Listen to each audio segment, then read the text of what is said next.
வசனத்தை நாம் வாசிக்கலாம். சகரியா 8ஆம் அதிகாரம் 13வது வசனத்தை நாம் வாசிக்கலாம்.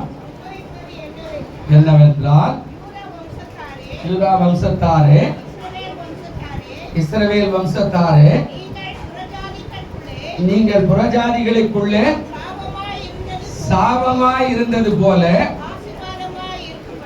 ஆசீர்வாதமாய் இருக்கும்படி முதலாவது ஆண்டவர் சொல்றாரு, நான் உங்களை என்ன செய்வேங்க? ரட்சிப்பேன். இரண்டாவது சொல்றார், நீங்கள் பயப்படாதிருங்கள். மூணாவது சொல்றார், உங்களுடைய கைகள் என்ன செய்யணுமாங்க? இந்த ஆதாரத்தின் அடிப்படையில தான் நாம் தியானிக்கிறோம். போன வாரம் அந்த ஐயா வந்ததுனால அவருடைய கரத்துல கொடுத்துட்டேன். இப்போ நாம் மறுபடியும் அந்த காரியத்தை சரிப்படுத்துறோம். அதாவது, உங்கள் கைகளை நிச்சயமாய் திடப்படும், நான் உங்களை மீட்க போகிறேன் அப்படின்னு ஆண்டவர் சொன்னார். அந்த வார்த்தை என்ன அப்படின்னா, நான் உங்களை ரட்சிப்பேன் அப்படின்னா மத்தேயு 20ஆம் அதிகாரம் 28வது வசனத்தை கொஞ்சம் திறந்து கொள்ளுவா. என்ன சொல்றாரு பாருங்க. மத்தேயு 20:28 என்ன சொல்றாரு பாருங்க. அப்படியே மனுஷகுமாரனோ ஊழியம் கொள்ளும்படி வராமல் ஊழியம் செய்யவோ அநேகரை மீட்கும் பொருளாக தம்முடைய ஜீவனை கொடுக்க அவர் என்ன செய்தாராங்க? வந்தார். இந்த காரியத்தின் அடிப்படையிலே ஒரு பகுதி ஏசாயா தீர்க்கதரிசன புஸ்தகம் 53ஆம் அதிகாரத்துல முதல் பகுதியை தியானித்து இப்போ இரண்டாவது பகுதியை நாம் தியானிப்போம். போன வாரமே தியானிச்சிருக்கணும். அந்த ஐயா பிரசங்கம் பண்ணதுனால நான் அதை நிறுத்திட்டேன். அதை இன்றைக்கு நான் தியானிக்க போகிறோம். இது 4 பகுதியாக பிரிக்கப்பட்டிருக்கிறது. இந்த ஏசாயா 53ஆம் அதிகாரம் 4 பகுதியாக. அதுல 4 பகுதி, ஒரு பகுதியை முதல் வாரத்துல 8ஆம் தேதி பேசியிருக்கிறோம். இப்பொழுது 2வது பகுதியை நாம் பேச போகிறோம். கர்த்தருக்கு சித்தமானால் அடுத்த பகுதியை 2 பகுதி ஒன்றாக சேர்த்து கூட உங்களோடு கூட தியானித்து விடுகிறேன். கர்த்தருடைய நாமத்துக்கு ஸ்தோத்திரம். இது 2வது பகுதி. நாம் நலம் பெற அவர் பாடுகளை ஏற்றார். அல்லேலூயா. நிறைய பேருடைய வாழ்க்கையில பிள்ளைகள் நலம் பெற பெற்றோர் பாடுகளை ஏற்றுக்கொள்கிறார். பிள்ளைகள் வாழ பெற்றோர் பாடுகளை ஏற்றுக்கொள்கிறார். பிள்ளைகள் நல்லா இருக்கணும், பெற்றோர் இரத்த கண்ணீர் வடிக்கிறார். அதாங்க சொல்றார், நாம் நலம் பெற, அதாவது நாம் நல்லா வாழ அவர் பாடுகளை ஏற்றுக்கொண்டார். 2வது பகுதி அதுதான் சொல்றார். 4வது வசனத்திலிருந்து 5, 6 3 வசனத்தை நாம் தியானிக்க போகிறோம். ஏசாயா 4ஆம் வசனத்திலிருந்து 5, 6 வசனம் வரையில நாம் தியானிக்க போகிறோம். முதலாவது ஏசாயா 53 4வது வசனம் வாசிப்போம். மெய்யாகவே அவர் நம்முடைய பாடுகளை ஏற்றுக்கொண்டு நம்முடைய துக்கங்களை அவர் சுமந்தார். நாமோ அவர் தேவனால் அடிபட்டு வாதிக்கப்பட்டு சிறுமைப்பட்டவர் என்று எண்ணினோம். இதுல ஒரு அற்புதமான காரியம் சொல்றார். அதாவது என்ன காரியம் அப்படின்னா, நம்முடைய பாடுகளை அப்படின்னா இக்கட்டுகள். வேற ஒரு வேதத்துல இப்படி சொல்றார், நம்முடைய பாடு அப்படின்னா இக்கட்டான காரியம். நம்முடைய பாடுகளை அவர் ஏற்றுக்கொண்டார். எபிரேய மொழியில இது என்ன சொல்லுது அப்படின்னா, நலிந்தோராக காட்டப்படுகிறது. எபிரேய மொழியில இது என்ன சொல்றாருன்னா, நம்முடைய பாடு அப்படின்னா அதாவது நலிந்த நிலையில் இருக்கிற மக்களை அப்படின்னு சொல்லுது. வேத வசனம் கூட இருக்கிறது. கர்த்தருடைய நாமத்துக்கு ஸ்தோத்திரம். பாருங்க, அடுத்த காரியம் அந்த வேதத்துல 4வது வசனம் சொல்றாரு, நம்முடைய பாடுகளை ஏற்றுக்கொண்டார். 4 காரியம் சொல்றார். நம்முடைய துக்கங்களை என்ன செய்தாருங்க? சுமந்தார். அப்போ நம்முடைய துக்கம் அப்படின்னா இங்க என்ன சொல்ல வர்றாரு அப்படின்னா, அந்த துக்கத்தை அதாவது நலிந்தோர் என்று சொன்னா அந்த காரியத்துல கொண்டு வராங்க. அடுத்தது இன்னொரு காரியம் சொல்றாரு, நம்முடைய துக்கங்களை சுமந்தார், நாமோ அவர் தேவனால் அடிபட்டு சிறுமைப்பட்டு பாதிக்கப்பட்டவர் என்று அறிந்தோம் அப்படின்னு அவர் சொல்றார். ஆனா இங்க சொல்றாரு, இதுல 4 காரியம். நம்முடைய நோய்களை தனதாக்கி கொண்டார், நமது வலிகளை நமதாக எடுத்துக்கொண்டார், தேவன் அவரை தண்டித்தார். நாம என்ன பண்ணிட்டோம்னா, தேவன் அவரை தண்டிக்கிறாரே தவிர நாம அவரை தண்டிக்கல அப்படின்னு பார்த்துட்டு ஓரமா ஒதுங்கி போயிட்டோம் அப்படின்னு சொல்லுது வேதத்துல. பாருங்க, 1 பேதுரு 4ஆம் அதிகாரம் 1வது வசனம் வாசிங்க. என்ன சொல்றாரு பாருங்க. 1 பேதுரு 4ஆம் அதிகாரம் 1வது வசனம் வாசிங்க. இப்படி இருக்கு, கிறிஸ்து நமக்காக என்ன சொல்றாருங்க? மாம்சத்திலே பாடுபட்டபடினால் நீங்களும் அப்படிப்பட்ட சிந்தையை ஆயுதமாக என்ன செய்யுங்க? தரித்துக் கொள்ளுங்க. அவர் யாருக்காகனா நமக்காக தான். மாம்சத்துல பாடுபடுற காரியம். உலகத்துல சொல்லுவாங்க, அதாவது கை பொண்ணுக்கு கண்ணாடி தேவை இல்லை, கையில கண்ணு பாக்குது. முதுகுல இருந்தா பார்க்காது, அவன் கையில இருக்கிறதுல பாக்குதுன்னா, அப்போ ஆண்டவர் நமக்காக பாடுபடுறத யாரும் சொல்லி தெரியவேன். வேற அப்படியே அழகாய் சொல்லு, கிறிஸ்து நமக்காக மாம்சத்துல என்ன பண்ணாருங்க, பாடுபட்ட தேவனுடைய குமாரன் கீழே வராரு. கீழே வந்து நமக்காக முள்ளிலும் கண்ணிலுமாய் அது இவ்வளவு பெரிய சிலுவை சுமந்து போறாரு. அந்த பாட ஏத்துக்கிட்டார். நாம தான் தண்டிக்கப்படணும், நாம தான் அடிக்கப்படணும், நாம தான் சிலுவையில் அறையப்படணும், நாம தான் எல்லாத்துக்குமே காரணம். அதையெல்லாம் அவர் ஏத்துக்கிட்டு, நீங்க பைபிள்ல சொன்னார், நீங்க சும்மா இருங்க, அவரே உங்களுக்காக யுத்தம் பண்ணுவார். ஹல்லேலூயா. யுத்தம்னா சண்டை மட்டும் இல்ல, யுத்தம்னா அந்த அரசாங்கம் கொடுக்கிற எல்லா தண்டையும் அவரே ஏத்துக்கிட்டார். அதாங்க சொல்ற, நோய்களை தனதாக்கி கொண்டார். என்னுடைய நோய்களை அவர் தனதாக்கி கொண்டார். அது மாத்திரமல்ல, நமது வலிகளை அவராக எடுத்துக்கொண்டார். எனக்கான வலி என்னவோ இருக்குது, வியாதி, பலம், கஷ்டம், அதாவது வறட்சி, வறுமைகள், இன்னும் சொல்ல போனா கண்ணீர், துக்கம், துயரம், ஒருவேளை என்னால பாடுபட முடியாத பலவீனம் எல்லாத்தையும் தனதாக அவர் எடுத்துக்கொண்டார். அதனால அவர் என்ன சொல்றாரு, நாம இப்படிதான் இருக்கிறோம் போல தெரியுது அப்படின்றார். வாசி பாருங்க, 2 கொரிந்தியர் 11ஆம் அதிகாரம் 28வது வசனம் என்ன சொல்றாரு பாருங்க. 2 கொரிந்தியர் 11:28 வாசிங்க சீக்கிரம். 2 கொரிந்தியர் 11ஆம் அதிகாரம் 28ல சொல்றார், இவை முதலானவைகளை எல்லாமே எல்லா சபைகளை குறித்து உண்டாயிருக்கிற கவலை என்னை நாள்தோறும் என்ன செய்து 29 என்ன சொல்றாரு பாருங்க.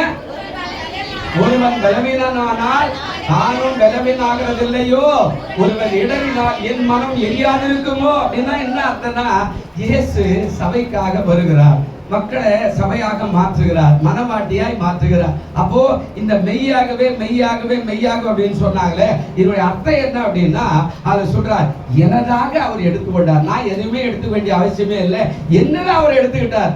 என்னுடைய கஷ்டத்தை அவர் எடுத்துக்கொண்டார், என்னுடைய பாட அவர் எடுத்துக்கிட்டார், என்னுடைய நோய்களை அவர் எடுத்துக்கொண்டார். நாம ஒண்ணுமே எடுக்கல. நமக்காக பிசாசு கேட்கிறாங்கல்ல, நீ உலகத்தை படிச்சு என்கிட்ட கொடுத்துட்ட, ரைட்டு, இப்போ நான் அவனை பரலோகத்துக்கு அனுப்பணும், என் பிள்ளைனா அப்ப எனக்கு கொடுத்த அதிகாரம் எங்க?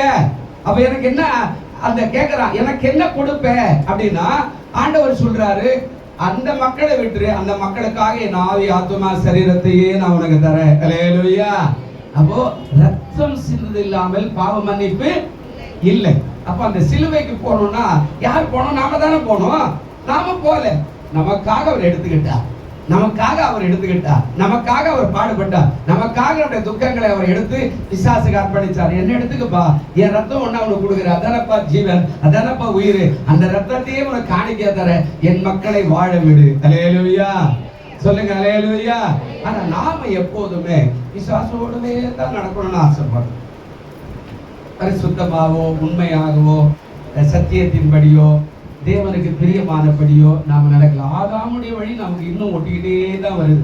ஆதாம் சொன்னா மீறுதல் பண்ணா, ஆதாம் சாப்பிடக்கூடாத சாப்பிட்டா, ஆதாம் மனைவி சொல்ல கேட்டு தேவனுடைய வார்த்தை கீழே தள்ளினா, ஆதாம் என்ன பண்ணா, கர்த்தருடைய அந்த அன்பை மறந்துட்டா, ஆண்டவரோட டெய்லி தொடர்பு தான். சாயங்காலம் குளிர்ச்சியான வேலை வராரு, ஆதாமே இருக்கிற ஆண்டவரே, இது என்ன சாப்பிட்டியா, இதுக்கு பேர் என்ன வச்ச, சரி உன் மனைவி கூட இருக்கிறாங்களே என்ன பண்ண, எந்த ஊருக்கு போன, இந்த ஆத்தக்கரை கடந்தியா, அந்த ஆத்துல என்ன இருக்குது, இதெல்லாம் கேட்டுக்கிட்டு இருக்கிற அந்த காரியத்தை செஞ்சுக்கிட்டு அவன் என்ன பண்ணிட்டான், கடவுளுடைய வார்த்தையை மீறி மனைவி சொன்னதை கேட்டான், மனைவி வந்து பாம்பு சொன்னதை கேட்டுச்சு, எல்லாம் கேட்டு மீறினானே, அந்த காரியத்தை இன்னும் கூட நாம் என்ன செய்யறோம், செய்து கொண்டிருக்கிறோம். அதனால தான் ஆண்டவர் நம்ம மேல அன்பு வைக்காம ஒதுங்கிட்டாரு.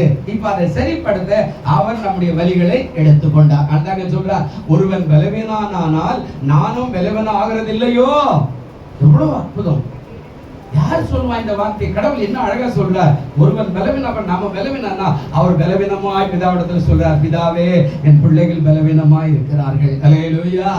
சொல்றார், ஒருவன் இடறினால் என் மனம் எரியாது இருக்குமோ, ஒருவன் இறடி போயிட்டானே, ஆண்டவரே என் பாதை விட்டு விலகி போயிட்டானே, நரகத்துக்கு போறானே, வேதனையான இடத்துக்கு போறானே, என்னுடைய மனம் எரிகிறதே, அந்த ஆத்துமா உமக்கு சொந்தம் அல்லவா, அந்த ஆத்துமா உமக்கு பிரியம் அல்லவா அப்படின்னு சொல்லி என் மனம் எரியது இல்லையோ.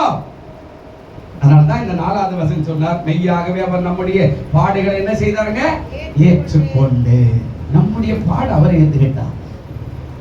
அவர் பாடுவார், மெய்யாக எங்களது பாடுகளை ஏற்றுக்கொண்டு துக்கங்களை சுமந்து கொண்டே, மெய்யாக எங்களது பாடுகளை ஏற்றுக்கொண்டு துக்கங்களை சுமந்து கொண்டே, ஐயா துக்கங்களை சுமந்து கொண்டே,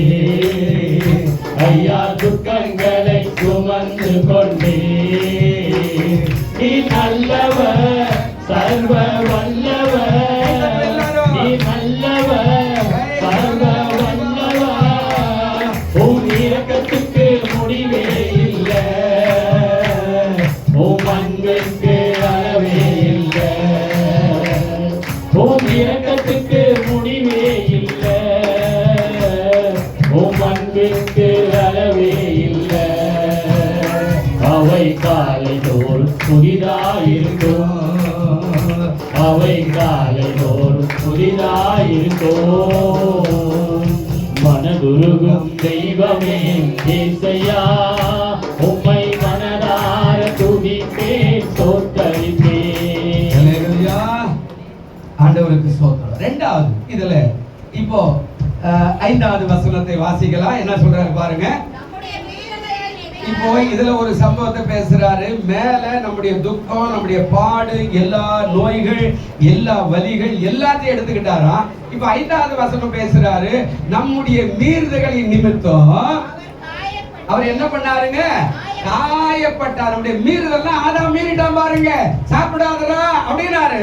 அவன் உடனே அதுதான் மீறி தள்ளிட்டு, இவர் என்ன சொல்றது, மனைவி சொல்றதா மந்திரம்னு அவன் சொன்னாரு. மீறிட்டா கர்த்தருடைய வார்த்தையே. ஆண்டவர் சொல்றா, நம்முடைய மீறுதல் நிமித்தம் அவர் என்ன பண்ணாரா? காயப்பட்டார். நம்முடைய அக்கிரம நிமித்தம் அவர் என்ன பண்ணாருங்க? நொறுக்கப்பட்டார். நமக்கு சமாதானத்தை உண்டு பண்ண ஆக்கின அவர் மேல் வந்தது. அவருடைய தழும்புகளால் நாம் குணமாகிறோம். அல்லேலூயா. என்ன அருமையான வார்த்தை. நம்முடைய மீறுதல். ஆமா, சில நேரத்தில் நம்ம ஒரு ஆபீஸ்ல வேலை செய்யறோம், இல்ல வீட்டுல காரியங்களை செய்யறோம் அப்படின்னா, நம்ம சரியா செய்யலைன்னா உடனே ஆபீஸ்ல இருந்து விளையிறது, அப்பப்பா எனக்கு உனக்கு செட் ஆகாது அப்படின்றானே.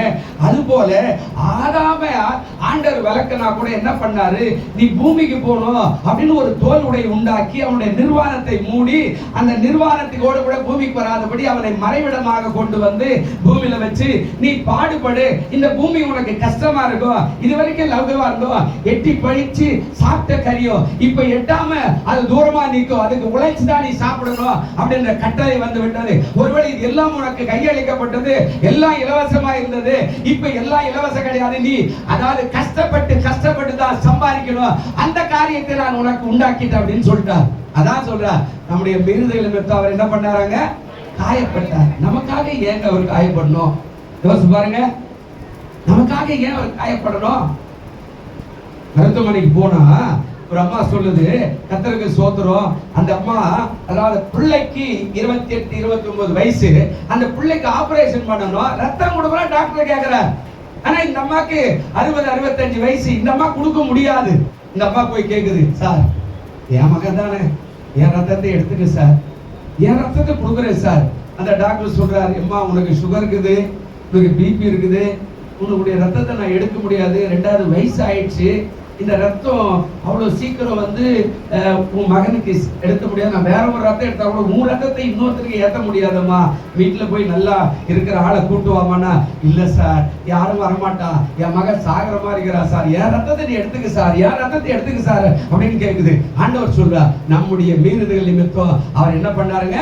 காயப்பட்டார். நம்முடைய மீறுதல் நாம வேண்டான்னு சொல்லிட்டோம். ஆதாமே அவனுடைய அந்த காரியத்தின்படி நம்ம வாழ்கிறோம். இப்போ நம்முடைய மீறுதல் நிமித்தம் அவர் காயப்பட்டார் அப்படின்னா என்ன சொல்ற? நம்முடைய அதாவது மீறுதல் அப்படின்னா துக்கங்கள் அப்படின்னு சொல்றாரு இல்ல, அதுல ஒரு வார்த்தை சொல்றாரு, நம்முடைய அக்கிரமம். இதுக்கு நிறைய பதம் இருக்கிறது, அதாவது தமிழ் அர்த்தமே நிறைய காரியம் சொல்றாரு. அதாவது நம்முடைய துக்கங்கள் அப்படின்னா இழவுகள், அடுத்தது நம்முடைய துக்கம் அப்படின்னா துக்கிப்பு, நம்முடைய துக்கம் அப்படின்னா துயரம், நம்முடைய துக்கம் அப்படின்னா கிளேசம், நம்முடைய துக்கம்னா வியாகுலம், நம்முடைய துக்கம்னா விசனம், நம்முடைய துக்கம்னா சஞ்சலம். இவ்வளவு பதம் தமிழ் அர்த்தத்துல போட்டிருக்கிறாங்க. இவ்வளவு பதத்தை எப்படி போட்டிருக்கிறாங்க? நம்முடைய துக்கம் அப்படின்னா இவ்வளவு காரியம் இருக்குது. அதனால தான் சொல்றாரு, நமக்கு சமாதானத்தை உண்டாக்கும் ஆக்கினை அவர் மேல வந்தது. அர்த்தம் நல்லா இருக்குதா பாருங்க. வசனம் வாசிங்க, சங்கீதம் 26 அதாவது 17வது வசனம் கொஞ்சம் வாசிங்க. 25 17 வாசிங்க. சங்கீதம் 27 17வது வசனம், 25 17 பண்ணிக்கணும். என்னுடைய இருதயத்தின் வியாகுலங்கள் எவ்வளவு சொல்றாரு பாருங்க, பெருகி இருக்கின்றன, என் இடுக்கண்களிலிருந்து என்னை என்ன செய்யுங்க? என்னுடைய இருதயத்துல வியாகுலம், வெளியில கூட இல்லை. எல்லாம் டாக்டர் கிட்ட போனா சொல்லுவார், டென்ஷன் ஆகாதீங்க, டென்ஷன் ஆகாதீங்க, ஏன் கவலைப்படுறீங்க? நீ கவலைப்பட இன்க்ரீஸ் ஆகினே இருக்குது, சுகரு குறைய மாட்டேங்குது, பிபி அவ்வளோ மேல போகுது. நிறைய பேர் இதெல்லாம் கண்டுக்காமலே டென்ஷன் ஆகிதான் கை கால் ஊழ்ந்து போறாங்க. பிபி எவ்வளவு போய்க்குது தெரியாமலே எல்லாம் நான் நல்லாக்கிறேன் அப்படின்னு இருக்கிறதெல்லாம் சாப்பிட்டு வீட்டுல இருக்கிற டென்ஷனோட சேர்த்து இது 500க்கு மேல போனோடனே டக்குன்னு இது செயல்ல இருக்கு, மூளையில இருந்து சட்டை நின்று போகுது. நிறைய பேர் அதுதான் டாக்டர் சொல்றா, டென்ஷன் ஆகாத. இப்போ தாவீது சொல்றா, என் இருதயத்தின் வியாகுலங்கள் எப்படி இருக்குதா, பெருகி இருக்கிறது. என்னுடைய இருதயத்துல வியாகுலங்கள் எப்படி வருது அப்படின்னா பெருக்குமா நிறைய இங்க மாறிடுச்சுன்னா ரொம்ப கஷ்டமான ஒரு காரியம். ஹல்லேலூயா. இதுதான் மிக மிக முக்கியமான இருதயத்தினுடைய வியாகுலங்கள், வேதனை, கண்ணீர், இதெல்லாம் நீ சரிப்படுத்தினா தான் அடுத்த நிலைக்கு உலகத்தில் இருக்கிற வியாகுலங்களை சரிப்படுத்த முடியும். இதை சரிப்படுத்த முடியல அப்படின்னா உலகத்துல இருந்து உன்னை ஈஸியா அட்டாக் பண்ணிடும். இது சரியா வரல அப்படின்னா அதான் தாவீது சொல்றா, என் இருதயத்தினுடைய வியாகுலங்கள், என்னுடைய இருதயத்தினுடைய விசனங்கள், என் இருதயத்தினுடைய துக்கங்கள், என் இருதயத்தினுடைய வேதனைகள், என் இருதயத்தினுடைய கசப்புகள், என் இருதயத்தினுடைய கிளேசம், என் இருதயத்தினுடைய சஞ்சலம். ஹல்லேலூயா. இத அவ்வளவு சீக்கிரம் வெளியில ஏத்தாது வச்சிருந்தேன்னா வெளியில இருக்கிறது அவ்வளவு சீக்கிரமா அட்டாக் பண்ணிடும். ஏன்னா இதுவும் அது சேர்ந்து வந்துடும். ஆண்டவர் சொல்றாரு, இருதயத்தினுடைய வியாகுலம் ஐயா, வியாகுலம், இதை மாத்தணும். அதாங்க சொல்றார். இப்ப பாரு மத்தேயு இயேசுனார் என்ன சொன்னார், 26:37 என்ன சொல்றார் பாருங்க. 26:37 மத்தேயு 26:37 சொல்றார். வாசிங்க சீக்கிரம். பேதுருவையும் துக்கமடையவோ வியாகுலம் படும் அவர் என்ன செய்தார், தொடங்கினார். எங்க மறுரூபமாய் போறார், வியாகுலப்படுறார். ஏன், எதுக்கு வியாகுலம், எதுக்கு துக்கம்? தேவனுடைய குமாரன் இல்லையா அவரு? ஏன் இவர் போய் மலை மேல உட்கார்ந்து அழறாரு? அவர் சொல்றாரு, பிதாவே இந்த மக்களுக்கு நான் போதிக்க வேண்டியதெல்லாம் போதிச்சுட்டேன். எனக்கு 3.5 வருஷம் ஊழிய பாதையை கொடுத்தீங்க. ஆமா, 30 வருஷம் எனக்கு ஜீவனை கொடுத்தீங்க. இந்த 3.5 வருஷம் ஊழியத்துக்கு வந்திருக்கிறேன். ஆனா இந்த மக்கள் எல்லாம் முரட்டாட்டமா இருக்கிறாங்க, நான் சொல்றதே கேட்க மாட்டேன்றாங்க. வியாகுலப்படுறா. இவர்களை மன்னியும், இவர்களை ஆசீர்வதியும், இவர்களுக்கு இரக்கம் பாராட்டும், இவர்களுக்கு அன்பு பாராட்டும், இவர்களை பரிசுத்தப்படுத்தும், இவர்களை உடைய பிள்ளையாய் மாற்றிக்கொள்ளும். கடவுளே வியாகுலப்படுறார். இதாவே ஏன்னா அவருடைய கோபம் சொல்லுகிறார். பழைய ஏற்பாட்டுல கண்ணுக்கு கண்ணு பல்லுக்கு, அவர் சொன்ன சட்டம் 10 கட்டளை சொல்லிட்டார். கண்ணுக்கு கண்ணு பல்லுக்கு பல்லு அப்படின்னு சட்டத்தை ஏத்தின்னு வரார். 234 சட்டமோ இன்னும் இருக்குதா இல்ல? லேவியராகமத்துல யாத்திராகமத்துல பாதியில 17ஆம் அதிகாரத்துல இருந்து லேவியராகமம் முழுவதும் என்னாகும் வரையில கிட்டத்தட்ட 234 260 அதான் பிரமாணங்கள் இருக்கிறது. ஆனா சுருக்கி 10 கட்டளை கொடுத்துட்டு போனார். அதுவும் புதிய ஏற்பாட்டுக்கு வரும்போது 2 கட்டளை எல்லாத்தையும் அடக்கி 2 கட்டளை கொடுத்துட்டு போனார். அந்த 2 கட்டளை யாருக்கான தெரியுமா? தெரியுமா? 2 கட்டளை சொன்னாரு தெரியுமா புதிய ஏற்பாட்டுல? 2 கட்டளை சிம்பிளா சொன்னார். உன்னில் அன்பு கூறுவது போல. அடுத்த கட்டளை சொன்னார், உன் தாயும் தகப்பனையும் எல்லா தொகையாரா ஃபுல்லா அடக்கிட்டு போயிட்டார். 10 கட்டளை கூட ஞாபகம் வராது இல்லையே. 10 கட்டளை 264 கட்டளைகளையும் 10 கட்டளை சொல்லிட்டு போனார். இது போதும் அப்படின்னு. இப்போ குமாரன் பரிந்து பேசுறார். ஏன் துக்கப்படுறார்? இவர்களை உங்களுடைய கரத்துல ஒப்பு கொடுக்கிற ஆண்டவர், என் வேலை முடியுது ஆண்டவர், நான் இப்போ சமூகத்துக்கு வந்துட போறேன். உலகத்தில் இவங்க தான் இருக்க போறாங்க. இவர்களை கொண்டுதான் சபையை கட்ட போறேன். இவர்களை கொண்டுதான் மக்களை ஆதாயப்படுத்த போறேன். இவர்களை கொண்டுதான் மக்களுக்கு மனமாறுதல் வரும்போது இவர்களை கொண்டுதான் பரிசுத்தப்படுத்த போறேன். இவர்களை கொண்டுதான் எல்லா காரியத்தையும் செய்து பரலோகத்துக்கு இழந்து போன ஏதேன் தோட்டத்தில் இழந்து போன ரட்சிப்பையும், இழந்து போன கிருபைகளை, இழந்து போன வல்லமை, இழந்து போன அபிஷேகம், இழந்து போன பிரசன்னத்தையும் மறுபடியும் இவர்களை கொண்டு அந்த பரலோக கானான் கொண்டு வந்து சேர்க்க போறேன். இவர்களுக்காக நான் வியாகுலப்படுகிறேன், இவர்களுக்காக நான் துக்கம் அடைகிறேன். என்னை நுரைக்கும், இவர்களை ஆசீர்வதியும். ஹல்லேலூயா. எவ்வளவு பெரிய ஆசீர்வாதம் பாருங்க. உள்ள போனா என்ன காரியம் இருக்கிறதா பாருங்க. அக்கிரமம் அப்படின்னா நம்முடைய மீறுதல் அப்படின்னா குற்றம் என்று சொல்லப்படுகிற நம்முடைய மீறுதல் தான் குற்றம். நம்முடைய அக்கிரமம் சொன்னா அநீதம், அநியாயம், அவபக்தி, கொடுமை, தீவினை, துன்மார்க்கம், நியாயக்கேடு, பொல்லாப்பு, பாதகம், இவ்வளவு அர்த்தம் இருக்குதா இல்ல? என்ன சொல்ற? நம்முடைய அக்கிரமம் அப்படின்னா அநீதி இருக்கிறது, அநியாயம் இருக்கிறது, அவபக்தி இருக்கிறது, கொடுமை இருக்கிறது, தீவினை இருக்கிறது, துன்மார்க்கம், நியாயக்கேடு, பொல்லாப்பு, பாதகம். இவ்வளவு அந்த தமிழ் அர்த்தத்தில் இருக்குது. 9 எபிரேயர் 9:15 வாசிங்க. என்ன சொல்றாரு பாருங்க. எபிரேயர் 9ஆம் அதிகாரம் 15வது வசனம். ஆகையால் முதலாம் உடன்படிக்கையின் காலத்திலே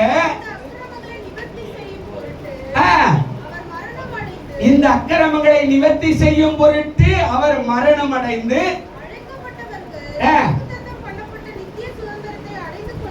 அடைந்து கொள்வதற்காக என்னங்க புது உடன்படிக்கை எப்படி ஆயிட்டாரா? மத்தியஸ்தரை. ஏன் சொல்ற? முதலாம் உடன்படிக்கையின் காலத்துல நடந்த அக்கிரமங்கள், மற்ற கட்டளை எழுதும் போது அக்கிரமங்கள் மீறினா எல்லா அக்கிரமங்கள் அது எல்லாவற்றையும் நிவர்த்தி செய்யும் பொருட்டு அவர் மரணம் அடைந்தார். அழைக்கப்பட்டவர்களை வாக்குத்தத்தம் பண்ணப்பட்ட நித்திய சுதந்திரத்தை அடைந்து கொள்வதற்காக புதிய உடன்படிக்கையின் மத்தியஸ்தராய் மாறிட்டார். புதிய உடன்படிக்கை என்ன? கண்ணுக்கு கண்ணு பல்லுக்கு பல்லு இருக்குது இல்ல, இதெல்லாம் அவுட் பண்றார். இதெல்லாம் வேண்டாம், இதெல்லாம் அவசியம் இல்லை. இப்ப புதிய உடன்படிக்கை நானே பரிகாரான கர்த்தர். ஹல்லேலூயா. நானே யாருங்க? யாத்திராகமத்துல வராது 15:26 சொல்றாரு, நானே உன் பரிகாரியான கர்த்தர். யோவான் 10ஆம் அதிகாரத்துக்கு வரும்போது ஆண்டவர் சொல்றாரு, நானே நல்ல மேய்ப்பன். மேய்ப்பன் தன் ஆடுகளுக்காக தன் ஜீவனையும் கொடுக்கிறார். அங்க பரிகாரம், அந்த பரிகாரத்தை இங்க காட்டுறாரு. நான் தான் நல்ல மேய்ப்பேன். நல்ல மேய்ப்பன் என்ன பண்ணுவான்? தன் ஆடுகளுக்காக என்ன செய்வான்? தன் ஜீவனை கொடுப்பா. அப்ப ஆடை கொள்ளை அடிக்கிறதுக்கு ஓநாய் வருது, சிங்கம் வருது, கரடி வருது, எல்லாம் வரும்போது இவன் தன் ஜீவனை நின்று போராடி ஆடுகளை மீட்டுக் கொள்ளுகிறானே, அவன் தான் நல்ல மேய்ப்பன். ஹல்லேலூயா. சத்தமா சொல்லுங்க ஹல்லேலூயா. நான் இந்த ஊருக்கு வந்த உடனே முதல் சுனாமி வந்தது. எப்போ வந்து ஞாபகம் தான்? சுனாமி எப்படியா வந்தது? கரெக்டா? 2004 6 4. எங்க வீட்டுல இருந்து ஒரு 1000 போன் பண்ணாங்க சொந்தக்காரங்க. சுனாமி வந்துடுச்சு, நான் சீக்கிரம் வீட்டுக்கு வந்துரு. நான் சொன்னேன், ஏன் அங்க வந்து என்ன பண்ண போறேன் அப்படின்னு. இல்ல எல்லாரும் செத்துட்டாங்கன்றார். நான் சொன்னேன், எனக்கு ஒரு சின்ன சபையை கொடுத்துக்கிறார் கடவுள். அது கொஞ்சம் மந்தை இருக்குது, இந்த மந்தையை விட்டு நான் வர முடியும். செத்தா பரவாயில்ல, அவங்களோட நான் செத்து போயிடுறேன். நான் திரும்பி வந்து உங்க வீட்டுல நல்லா சாப்பிட்டு கறியும் சோறுமா சாப்பிட்டு ஒரு சுனாமி எல்லாம் முடிஞ்சு திரும்பி நான் இங்க வந்தா கடவுள் என்ன மதிப்பாரு? அந்த ஜனங்க தான் என்ன சொல்லுவாங்க? பாரியா, சுனாமி வந்த உடனே சொந்தக்காரர் கொண்டு ஓடி போயிட்டாரு, இப்பதான் ஏன் வராரு? இவரெல்லாம் ஒரு பாஸ்டா. நீ கேட்பீங்களா இல்லையா? கேட்பீங்களா இல்லையாங்க? கேட்பீங்களா இல்லையா? நான் தான் சொல்றேன், எங்க குடும்பத்தாருக்கு நான் வரமாட்டேன். பரவாயில்ல, சுனாமில அவங்க செத்த நானும் சாப்பிட்றேன், அவங்களுக்காக தானே வந்தேன்.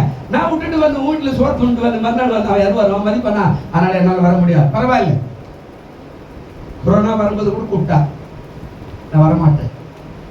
நல்லா இருக்கும்போது வரேன், எல்லாம் முடிஞ்சிட்டு பிறகு நான் வரேன். இப்ப நான் வரமாட்டேன். ஏன்னா மக்கள் இருக்கிறாங்க. மக்களே கஷ்டத்தில் இருக்கும்போது நான் என்னால முடிஞ்ச உதவி செய்யலாம் கூட. அவங்களுக்காக முடங்கல் இருந்து ஆண்டவரே என் மக்களை ஆசீர்வதித்து நான் ஜெபிக்கணும் இல்ல. நான் உன் சொந்தக்கார வீட்டுக்கு வந்துட்டா அந்த மக்களுக்காக வந்து பேசணும். யாரு? ஆண்டவர் சொன்னார், நாளே நல்ல மேய்ப்பன் ஆடுகளுக்காக தன் ஜீவனை கொடுக்கிறார். ஹல்லேலூயா.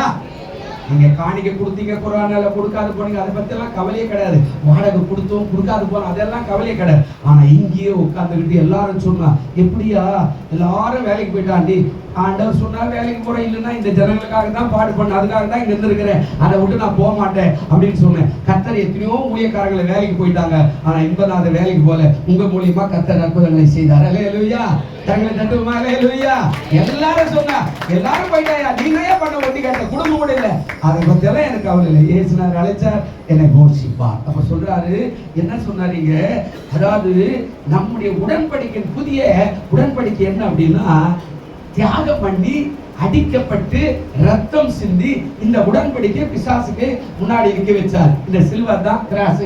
இந்த பக்கம் இருக்கிற மனுஷன் இப்படி ஏறி இப்படி வரணும், அவருடைய தோல் மேல ஏறி இப்படி வரணும். அதுதான் இந்த பக்கம் மனுஷன், இந்த பக்கம் ஆண்டவர், நடுவில் பெரும் பிளப்பு.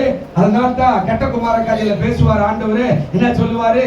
அந்த 5 சகோதரர்ல ஒருத்தன் போய் செத்துட்டு போயிருக்கு. அவன் சொல்லுவான், அப்பா மோசேயே என்னால முடியல, அவன் சுண்ட வரல, அந்த லாசருடைய சுண்ட வரல, கொஞ்சம் தண்ணியை தொட்டு என் நாக்கில வை, அப்பயாவது நான் குளிர பண்ணுவேன் அப்படின்னா மோசே சொல்றாரு, இவ்விடத்துல இருந்து அவ்விடத்துக்கு வருவதற்கு வழி இல்ல, பெரும் பிளப்பு நடுவுல இருக்குதுப்பா.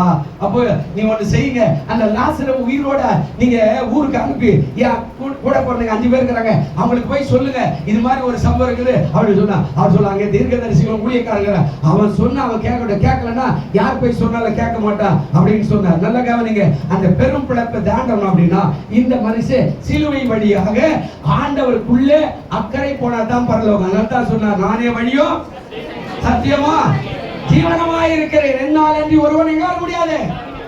இந்த வழிதான், அதான் இடுக்கமான வாசல். அல்லேலூயா. இடுக்கமான வாசல் என்ன? நீங்க வீடு வேண்டாம், வேலை வேண்டாம், வியாபாரம் வேண்டாம், கல்யாணம் வேண்டாம், அதெல்லாம் இல்ல. இதெல்லாம் அவசியம். ஆண்டவரே சொல்லிட்டாரு முதல்லயே 3ஆம் அதிகாரத்துல ஆதியாகமத்துல சொல்ற, மனுஷன் தனிமையா இருப்பது இவ்வளெல்லாம் பார்த்து சொன்னார். மனுஷன் தனிமையா இருப்பது, நீதிமொழியில் வரும்போது சொல்றாரு, மனைவியை கண்டெடுக்கிறவன், நீங்க சொல்லுங்க கல்யாணம் ஆகும், மனைவியை கண்டெடுக்கிறவன்.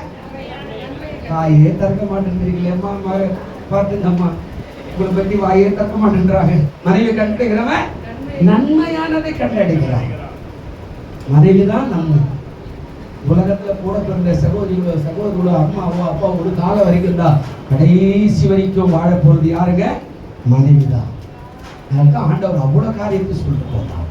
புதிய ஏற்பாட்டுல வரும்போது இயேசுனார் அதை உறுதிப்படுத்தி போனார். தேவன் நினைத்ததை கல்யாணம் பண்ணவ சொல்லியா? தேவன் நினைத்ததை உற்சாகமா சொல்லியா? கல்யாணம் பண்ணவ சொல்லியா? தேவன் நினைத்ததை. ஏப்பா பக்கத்துல இருக்கிற சின்ன பசங்க சொல்லுது, கல்யாணம் பண்ண சொல்ல மாட்டேன்றையா? தேவன் நினைத்ததை உங்க சொல்லு. தேவன் நினைத்ததை நீங்க கூட சிரிச்சுக்கிட்டே பாக்குறீங்க. எங்க அடிச்சுட்டாரு இந்த ஆளை வச்சுக்கிச்சு. அல்லேலூயா. கருப்போ சிகப்போ வெள்ளையோ உயரமோ குட்டியோ நட்டியோ பல்லு எடுப்போ பல்லு இல்லையோ பல்லு இருக்குதோ அவங்க தான் உங்களுக்கு மனைவி, அவங்க தான் முடிச்ச. அல்லேலூயா. மற்ற தேவன் சொன்னான். நம்முடைய உடன்படிக்கை அதான் புதிய உடன்படிக்கை. இந்த பாடமாய் நின்றாரு, அதான் புது உடன்படிக்கை. அதனால தான் சொன்னார் இந்த இடத்துல அவர் சொல்றார். இப்ப பாருங்க, இன்னொரு காரியம் உள்ள போறோம். எத்தனை சோதரம்? நான் அதாவது தாங்க வேண்டியதை அவர் தாங்கிக் கொண்டார், நமது குற்றங்களை அவர் ஏற்றுக்கொண்டார். நான் அதாவது கொண்ட கடனுக்கு தண்டனை அவர் பெற்றார், அவர் காயம் நமக்கு சுகத்தை கொண்டு வந்தது. அல்லேலூயா. அவர் சொல்றாரு, நான் மன்னிக்கப்பட்டோம், அவருடைய காயத்தினால மன்னிக்கப்பட்டோம். வாசி பாருங்க 1 பேதுரு 2:24-25 என்ன சொல்றாரு பாருங்க. 1 பேதுரு 2ஆம் அதிகாரம் 24-25 என்ன சொல்றார்? நேரம் போயிட்டே இருக்குது, என்னால முடிக்க முடியாது, சீக்கிரம். நான் என்ன சொல்றாருங்க? பாவங்களுக்கு செத்து நீதிக்கு பிழைத்திருக்கும்படி அவர்தாமே தமது சரீரத்துல நம்முடைய பாவங்களை சிலுவையின் மேல் என்ன செய்தாருங்க? சுமந்தார். அவருடைய தழும்புகளால் நாம் என்ன செய்யறோங்க? அவர் சுமந்ததுனால அவருக்கு தழும்பு வரும். இந்த தழும்புகளால தான் குணமா. அவர் சுமந்தார் இல்ல, பாடு அடி குத்துறது ஈட்டி தலையில முள்ளு ஆணி எல்லாத்தையும் அந்த காயத்தை நீ பாத்தியனா போதும், இந்த காயத்திலிருந்து பவர் உனக்கு நேரம் வரும். அதான் சொன்னார், அவருடைய தழும்புகளால நாம் என்ன ஆயிட்டோம்? சுகமாயிட்டோம். தழும்பு அவ்வளவு பெரிய அற்புதத்தை செய்து. நிறைய வசனம் இருக்குது. ஆண்டவருக்கு ஸ்தோத்திரம்.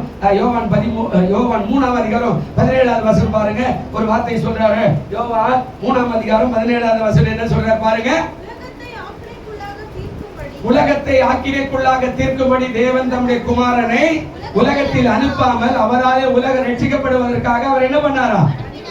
ஆமா, தீர்ப்பு சொல்றதுக்கெல்லாம் வரும். நீங்க கூட யாரையும் தீர்ப்பெல்லாம் சொல்லிடாரு. நல்லா யாருக்குமே தீர்ப்பே சொல்ல மாட்டேன். நீ இப்படி ஆயிடுவே, நீ நரகத்துக்கு போயிடுவே, இதெல்லாம் நான் யாரையும் இது வரைக்கும் சொன்னதே. தேவனுடைய நியாயம் விசாரிச்சுக்கிட்டோம், அவ்வளவுதான். விட்டே எனக்கு அதுக்கு சம்பந்தமே இல்லை. நீ பாவம் செஞ்சா உன்னோட வரப்போது. குப்பத்தனவே என்ன சொல்லுவாங்க? தண்ணி குடிப்பாங்க. அதனால நீ நரகத்துக்கு போயிடுவே, உன் பிள்ளைகள் அப்படி போயிடுவாங்க, உன் கால் ஒழிச்சிடும், உன் கை, அதெல்லாம் ஒண்ணு நான் சொல்ல முடியும். அது இது வரைக்கும் நான் சொன்னதே. ஒருத்தர் சொல்றாரு, என்கிட்ட வந்து சண்டை போட்டார். நான் தான் அவனுக்கு கல்யாணம் பண்ணேன், அவன் பொண்டாட்டி கொண்டு வந்து முன்னாடி வந்துட்டான், நீ உடனே அனுப்பு. அவனை கூப்பிட்டு, தம்பி கல்யாணம் பண்ண பாஸ்டா கூப்பிடுறாரு போப்பா அப்படின்னா, அவன் ஒரே ஒரு வார்த்தை சொன்னான். அவர் என்ன கல்யாணம் பண்ணார்? சும்மா பண்ணாரு. என்கிட்ட 25,000 ரூபாய் வாங்கியிருந்தா கல்யாணம் பண்ண முடியா? நான் போக மாட்டேன் அப்படின்ட்டான். சரி, இதுக்கு மேலே நம்மளால பேச முடியாது. அவர் இப்போ நம்ம சபையில் இல்லை. அவர் போயினா இருந்துட்டு வேற ஒரு இடத்துக்கு போயிட்டார். நல்லா கவனிங்க, நம்ம அந்த உரிமையெல்லாம் கிடையாது.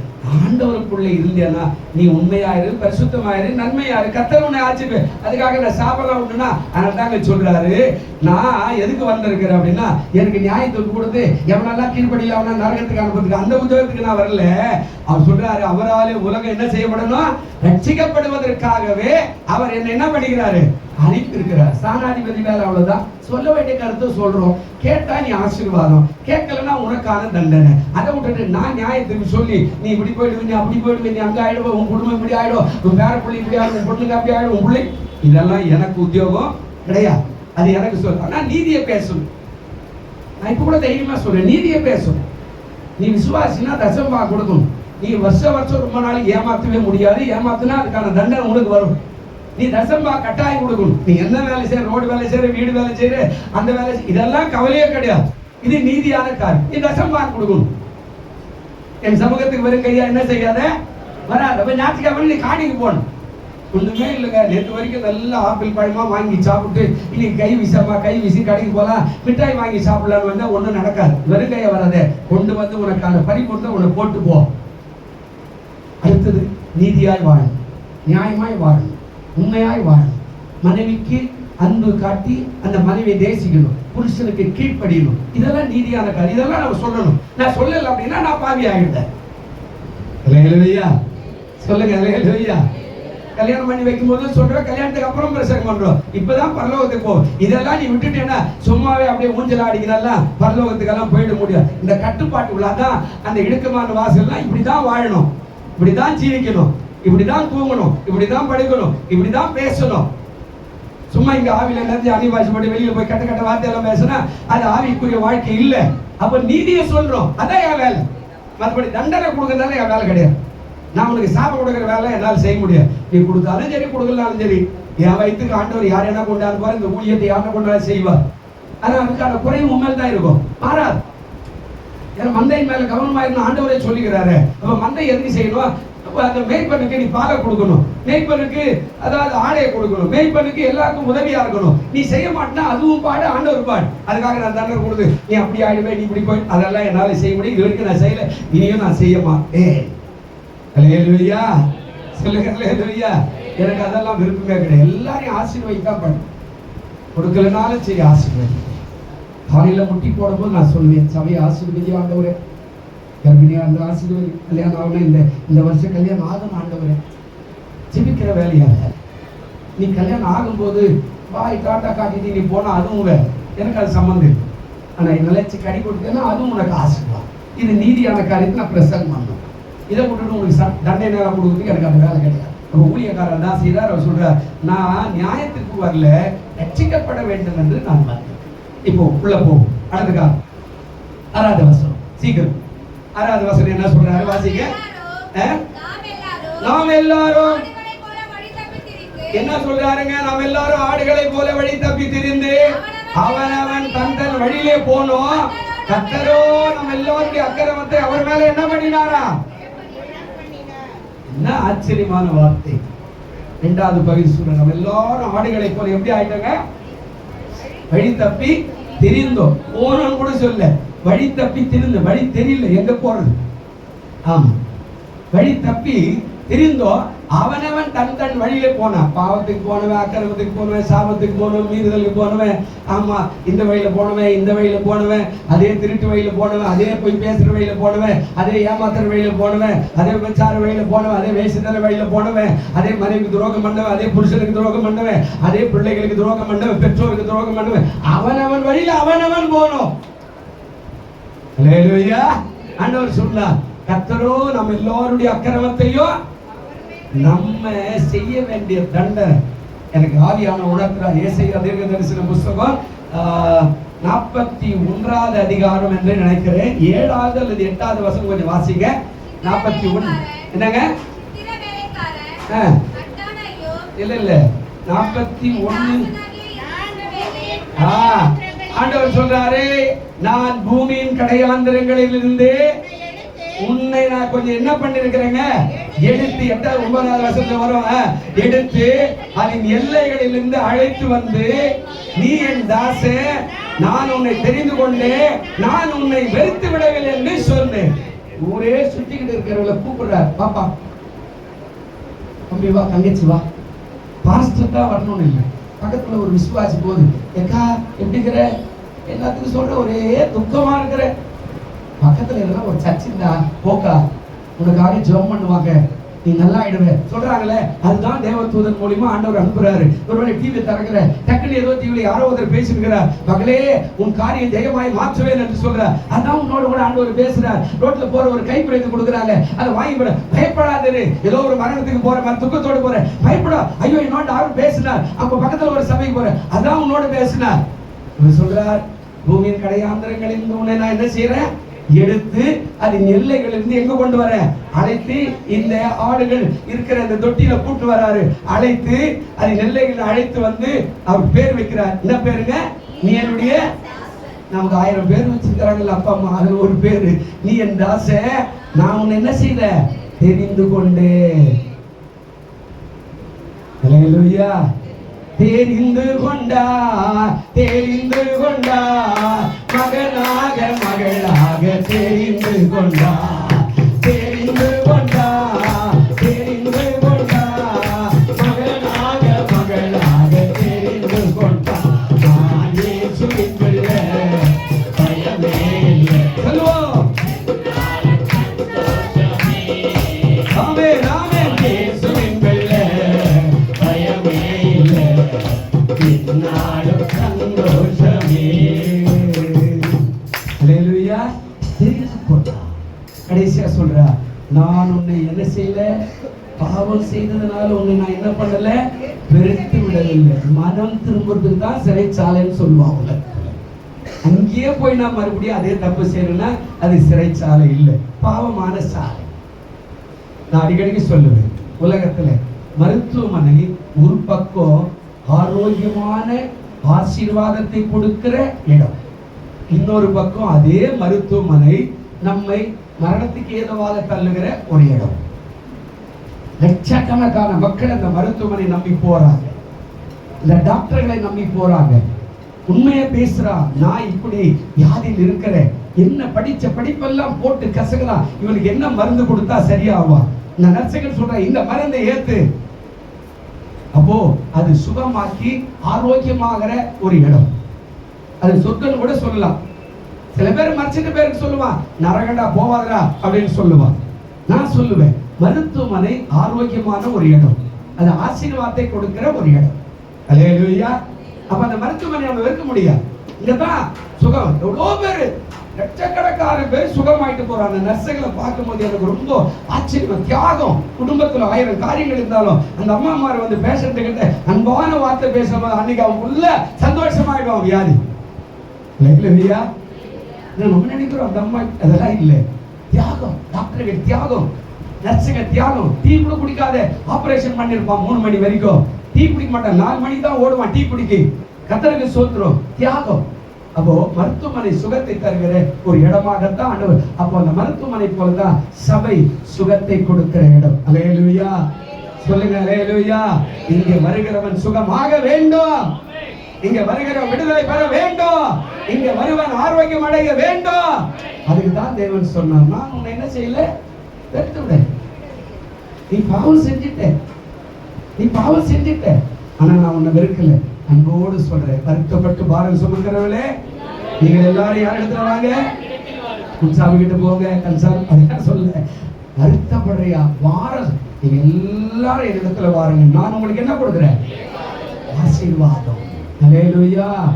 ஐயா அம்மா உங்களுக்கு சொல்றேன், அவர் சொல்றாரு, இந்த காரியம் ஜெயமாய் மாறுவதற்கு அவர் நம்முடைய அக்கிரமங்களை சுமந்தார். நமது சொந்த வழியில நாம சென்றோம், ஆனா இந்த சொந்த வழியை ஆண்டவர் மாற்றி அவர் அழைச்சு நமக்கு பேர் வச்சார். முடிக்கிறேன். கர்த்தரை சொல், மற்ற பாவங்களுக்கு நேராய் உள்ளது. என்னது இந்த வார்த்தை என்ன சொல்றாரு அப்படின்னா, நமது சொந்த வழியில நாம் செல்வது மற்ற பாவங்களுக்கு வழியா இருக்கும்.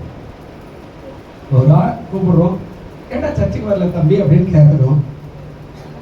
நம்ம சர்ச்சு அப்படின்னு சொல்லிட்டு போனா மற்ற பாவத்துக்கு வழி செய்யலாம் இல்லையா. நாளைக்கு வந்துடுறேன், அடுத்த வாரம் வந்துடுறேன் அப்படின்னா அவன் கொஞ்சம் இரக்கம் உள்ளவனா இருக்கிறான்னு அர்த்தம். நான் வர முடியாது, என்ன கொடுக்கிறாரு கடவுள், என்ன பண்ணிட்டாரு கடவுள், என்ன செஞ்சுட்டாரு கடவுள், என்ன ஊர்ல செய்யாத தவற நான் பண்ணிட்டேன் அப்படின்ற மாதிரி எல்லாம் பேசினா மற்ற பாவங்களுக்கு வழி செய்யற ஆளா மாறிடுறான். வேதம் அப்படிதான் சொல்லுது. வேற ஒரு புத்தகத்துல இது அப்படி இருக்குது. மற்ற பாவங்களுக்கு நேராய் உள்ளது.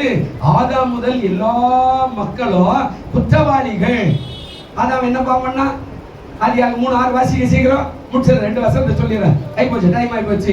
ஆதியாகமம் 3:6 வசனம் என்ன சொன்னார்? அந்த விருட்சம் புசிப்புக்கு நல்லது, புத்தியை தெளிவிக்கிறதற்கு ஏற்றதுமாய் இருந்தது. இதுதான் பாவம். பார்த்த உடனே அழகு. ஆமா, சினிமாவை பார்த்த உடனே அழகு, அதே குறைமா ஆடுறதை பார்த்த உடனே அழகு. அதையே திருப்பி பார்த்துருப்பா. இப்பெல்லாம் 5 வயசு குழந்தை கூட அதுதான் திருப்பி ஓடுது. போடணும் கரு கருன்னு அப்படி பண்ணி அதே தான் பார்த்தேன்.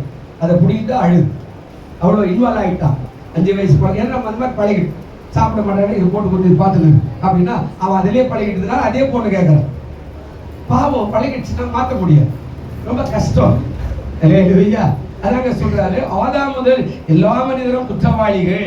இப்ப அதை சரி பண்றதுக்கான வழி எங்க வருது அப்படின்னா, கர்த்தருக்கு ஸ்தோத்திரம். ரோமர் 5:12 வாசி சீக்கிரம். ரோமர் 5:12 என்ன செய்யறாரு பாருங்க. இயேசுனாரு அதை சரிப்படுத்துறதுக்கு என்ன பண்றாரு வாசிங்க. ரோமர் 5:12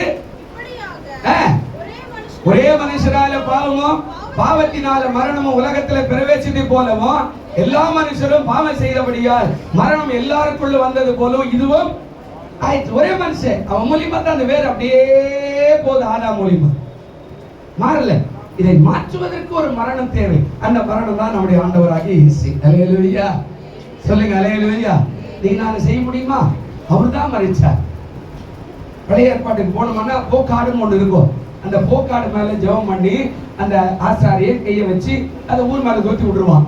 ஆமா, அந்த ஊர் பாவம், அந்த பாவம், இந்த பாவம் எல்லாம் போட்டோம் அப்படின்னு சொல்லி அது ஊரே சுத்தி எங்கெல்லாம் சுத்தி இருக்கும். அவ்வளவுதான் போக்காடு. அது போல ஆண்டவர் விடாம நமக்காக அவர் மரித்து அந்த ரத்தத்தினால கழுவி சுத்திகரித்தாரு. அதுதான் சொல்றார், ஒரே மனுஷனால பாவமும் பாவத்தினால மரணமும் உலகத்துல வந்தது, எல்லா மனுஷரும் பாவம் செய்தபடினால் மரணம் எல்லாருக்குள்ள வந்தது போல இதுவும் ஆயிடுச்சு. இப்ப இதுக்கு தீர்வு என்ன? எல்லா அதாவது அக்கிரமும் கிறிஸ்துவின் மேல் விழுந்தது. லேவியராகமுக்கு போயிட்டு ஒரு வசனத்தை வாசம் முடிச்சிடலாம். லேவியராகமம் 16ஆம் அதிகாரம் 20வது வசனம் வாசிருங்க. என்ன சொல்றாரு பாருங்க. லேவியராகமம் 16:20 இருக்குதா? 16:20 அவன் இப்படி பரிசுத்த ஸ்தலத்துக்கோ ஆசாரிப்பு கூடாரத்துக்கோ பலிபீடத்துக்கோ பிராயச்சித்தம் செய்து தீர்ந்த பின்பு உயிரோடு இருக்கிற வெள்ளாட்டுக்கடாவை சேர பண்ணி வாசிங்க 21 அதன் தலையின் மேலே ஆரோன் தன் 2 கைகளையும் வைத்து அதன் மேல் இஸ்ரவேல் புத்திரருடைய சகல அக்கிரமங்களையும் அவர்களுடைய எல்லா பாவங்களினாலும் உண்டான சகல மீறுதல்களையும் அறிக்கையிட்டு அவைகளை வெள்ளாட்டுக்கடாவுடைய தலையின் மேலே சுமத்தி அதை அதற்கான ஆள் வசமாய் வனாந்தரத்துக்கு அனுப்பிவிட கடவன். 22 என்ன சொல்லுது? அந்த வெள்ளாட்டுக்கடா அவர்களுடைய அக்கிரமங்கள் எல்லாம் தன்மேலே சுமந்து கொண்டு குற்றமில்லாத தேசத்துக்கு போவதாக அவன் அந்த வெள்ளாட்டுக்கடாவை வனாந்தரத்துல போக்காடாக விட்டுவிட கடவன். புரிஞ்சுச்சா? இது போய்கிட்டே இருக்கணும். அவ்வளவுதான். ஆரோனுடைய பாவம், ஆரோன் செய்த பாவம், அவன் ஜனங்கள் செய்த பாவம் எல்லாத்தையும் அது மேல வச்சு ஜெபம் பண்ணி 2 கையை வச்சு இப்ப இன்பநாத உங்க பேரெல்லாம் சொல்லு, என் பேரை சொல்லிக்கிறேன். ஏன்னா நீங்க உடனே என்னை பத்தி யாரோ பாஸ்டர்கிட்ட போட்டு கொடுத்துட்டாங்க, அதனால தான் என் பேர் சொல்லிட்டாரு அப்படின்னு சொல்லுவீங்க, சண்டை போடுறீங்கல்ல. என் பேரை இன்பநாதன் செஞ்ச பாவத்தை அவன் தலையின் மேல வச்சு போக்காடா போய் அப்படியே விட்டுற வேண்டியதான். இது என்றைக்கு தீர்வு வரும்? எப்ப தீர்வு வரும்? இப்ப வாசி 1 பேதுரு 2:25 வாசி முடிச்சிடணும். இப்ப அது எப்படி வருது பாருங்க. 1 பேதுரு 2:25 என்ன சொல்றாருங்க? சிதறுண்ட ஆடுகளை போல இருந்தீர்கள், இப்பொழுதோ உங்கள் ஆத்துமாக்களுக்கு மேய்ப்பரோ கண்காணிமாரிடத்துல திரும்பப்பட்டிருக்கிறீர்கள். அல்லேலூயா. ஊரே சுத்தணும். இன்னைக்கு நான் கூட பேசுறேன்னா ஒரு சகோதரி வந்து எனக்கு மெனக்கெட்டா ஏற்பாடு கொடுத்தாங்க, கடிதம் எழுதினாங்க, காசை கொடுத்தாங்க, ரத்தம் வாங்கி கொடுத்தாங்க, டாக்டர் கிட்ட பர்மிஷன் கேட்டாங்க, ஒவ்வொரு ஞாயிற்றுக்கிழமை கொண்டு போய் சர்ச்சில் உட்கார வச்சாங்க, ஜெபம் பண்ணாங்க, எனக்காக ஆலோசனை கொடுத்தாங்க, மெனக்கெட்டாங்க. அந்த காரியம் சிதறுண்ட ஆடுகளை போல இருந்தீர்கள், இப்போது உங்கள் ஆத்துமாக்களுக்கு யார் வந்துட்டாரு? யார் வந்துட்டாரு? நானே. சொல்லுங்க, யார் வந்துட்டாரு? நானே. இப்பதானே வாஸ்தவம். நானே நல்ல மேய்ப்பங்க. அதுதாங்க சொல்றாருங்க. உங்க ஆத்துமாக்களுக்கு யார் வந்துட்டாருங்க? நல்ல மேய்ப்பர்னா மேய்ப்பரும் கண்காணிமாரிடத்துல என்ன பண்ணிக்கிறீங்க? போய்கிட்டு இருந்த மனுஷனை திருப்பி இங்க வந்து வச்சு உன்னை பார்க்கறதுக்கு ஏசுனாரு. டெய்லி வராரு ஆலயத்துக்கு, உன் வீட்டுக்கு. அல்லேலூயா. உன் வீட்டில் எப்படி இருக்க தோட்டம், உன் வீடு ஒரு தோட்டம், அங்கே மாதுளை செடியும் அத்திப்பழமும் மகரந்த செடிகளும் குங்குமமும் கிச்சியும் அப்படியே விளைந்து கிடக்கிற பிள்ளைகளும் பேர பிள்ளைகளும் பாட்டியும் தாத்தாவும் ஆமா அப்பா அம்மா எல்லாரும் வீட்டுக்குள்ளே அவ்வளவாய் அன்போடு கூட அந்த கனியை புசிக்கும்படியாய் உன் வீட்டுக்கு வராரு. உன் வீட்டில் எப்போ பார்த்தாலும் முள்ளு செடி மாதிரி புருஷன் ஒரு பக்கம் பொண்டாட்டி ஒரு பக்கம் பிள்ளைங்க ஒரு பக்கம் சண்டை போட்டு எப்போ பார்த்தாலும் கெட்ட கெட்ட வார்த்தை பேசிட்டா அவர் வெளியே நின்று வேடிக்கை பார்க்கிறார். அதனால தான் வெளிப்படுத்தல சொன்னார், இதோ வாசல்படியில் நின்று தட்டுகிறேன், ஒருவன் என் சத்தத்தை கேட்டு கதவை திறந்தான், நான் அவனுக்குள்ளே பிரவேசித்து அவனோடு பேரம் பண்ணுவான், என்னோட என்ன செய்வான். ஆனா இந்த தோட்டம் வாசனை உள்ளதா இருக்கணும். அல்லேலூயா. நீ சபையற்ற ஒரு தோட்டத்துக்குள்ள வந்தா வாசனை வீசணும். ஆமா, ஒவ்வொருத்தருக்கும் ஒரு வாசனை இருக்குது. மல்லிப்பூ வாசனை, கனகாபரம் வாசனை, ஆமா கிச்சிலி மலை வாசனை, எலுமிச்சம்பூ வாசனை, ஆவாரம்பூ வாசனை, என்னென்னும் பூக்களும் இருக்குது, காய்கள், மாஞ்செடி பூஞ்செடின்னு எல்லாம் வாசனை வீசும். இந்த தோட்டத்துல அவர் உலாவி கொண்டிருக்கிறார். உன் வாசனை முகர. அல்லேலூயா. சொல்லுங்க அல்லேலூயா. ஆனா தோட்டத்திலேயே வந்து உக்காந்து முள்ளி செடி மாதிரி பெரிய பாஸ்டர் என்ன பேசுறாரு, மணி என்ன 10 ஆச்சு தெரியல அவருங்க, இவருக்கு என்ன பொண்டாட்டியா புள்ளியா அப்படியெல்லாம் பேசுனா உங்ககிட்ட இருந்து வெளியில போயிடுவார். அல்லேலூயா. உங்ககிட்ட இருந்து வெளியில போயிடுவார். உன் வாசனை முகர, உன் தோட்டத்து பழங்களை புசிக்க உன் வீட்டுக்கு வராது, உன் சபைக்கு வராது. கர்த்தர் இந்த தோட்டத்தில் இருக்கிற மரங்களாக செடிகளாக வாசனை தரவைகளாக இருந்தா உன்னோடு இப்போது கண்களை மூடுவோம். நல்ல பிதாவே, இந்த குமாரனாகிய இயேசு கிறிஸ்துவின் நாமத்திலே உடைய சமூகத்தில் வருகிறோம். இதை கேட்டுக்கொண்டிருக்கிற பார்த்து கொண்டிருக்கிற ஒவ்வொருவருக்கும் மீறுதலுக்காய், அக்கிரமங்களுக்காய், சாபங்களுக்காய் நீர் ஆண்டவரே வந்தீரருக்காய் சோத்திரம். ஆண்டவரே உடைய ரத்தத்தினால் எல்லாரையும் கழுவி சுதிகரி. ஆண்டவரே சுதிகரி, கிருபை பாராட்டு. இயேசுவின் நாமத்தில் வேண்டிக் கொள்கிறோம் நல்ல பிதாவே. ஆமென். ஆமென்.